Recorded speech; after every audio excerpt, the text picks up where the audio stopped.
नमस्कार दोस्तों, स्वागत है आपका आपके अपने YouTube चैनल कष्ट हरण में। मित्रों, आज हम भगवद गीता के प्रथम अध्याय के श्लोक नंबर 30 एवं 31 पर विचार करेंगे।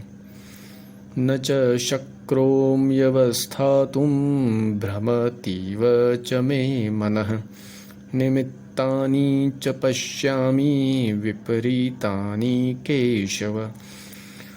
अर्थात मैं यहाँ अब और अधिक खड़ा रहने में असमर्थ हूँ, मैं अपने को भूल रहा हूँ और मेरा सिर चकरा रहा है। हे कृष्ण, मुझे तो केवल अमंगल के कारण दिख रहे हैं।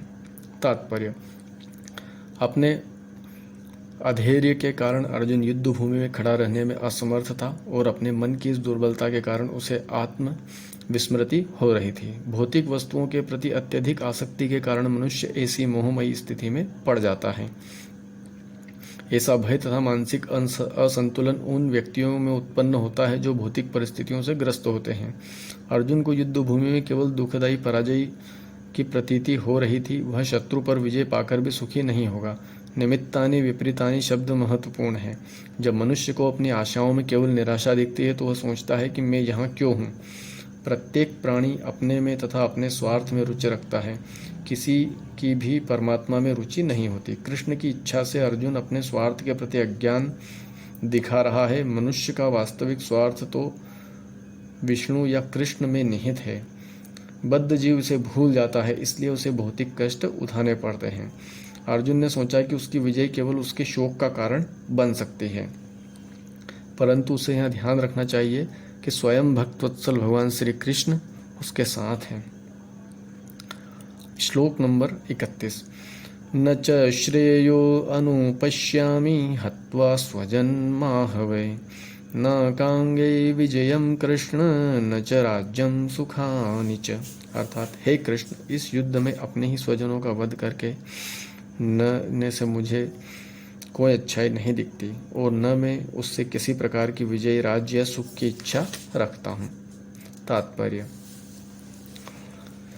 यह जाने बिना कि मनुष्य का स्वार्थ विष्णु या कृष्ण में है, सारे बद्ध जीव शारीरिक संबंधों के प्रति यह सोचकर आकर्षित होते हैं कि वे ऐसी परिस्थितियों में प्रसन्न रहेंगे।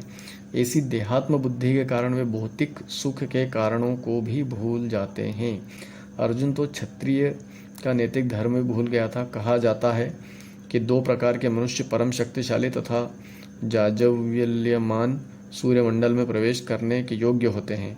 यह है, एक तो क्षत्रिय जो कृष्ण की आज्ञा से युद्ध में मरता है तथा दूसरा सन्यासी जो आध्यात्मिक अनुशीलन में लगा रहता है। अर्जुन अपने शत्रुओं को भी मारने से विमुख हो रहा है। अपने संबंधियों की बात तो छोड़ दे, वह सोचता है कि स्वजनों को मारने से उसे जीवन में सुख नहीं मिल सकेगा, अतः वह लड़ने के लिए इच्छुक नहीं है। जिस प्रकार की भूख न लगने पर कोई भोजन बनाने को तैयार नहीं होता, उसने तो वन जाने का निश्चय कर लिया है, जहाँ वह एकांत में निराशापूर्ण जीवन काट सके। किंतु क्षत्रिय होने के नाते उसे अपने जीवन निर्वाह के लिए राज्य चाहिए, क्योंकि क्षत्रिय कोई अन्य कार्य नहीं कर सकता। किंतु अर्जुन के पास राज्य कहाँ है? उसके लिए तो राज्य प्राप्त करने का एकमात्र अवसर है कि अपने बंधु बांधवों से लड़कर अपने पिता के राज्य का उत्तराधिकार प्राप्त करे, जिसे वह करना नहीं चाह रहा है। इसलिए वह अपने को जंगल में एकांतवास करके निराशा का एकांत जीवन बिताने के योग्य समझता है। हरे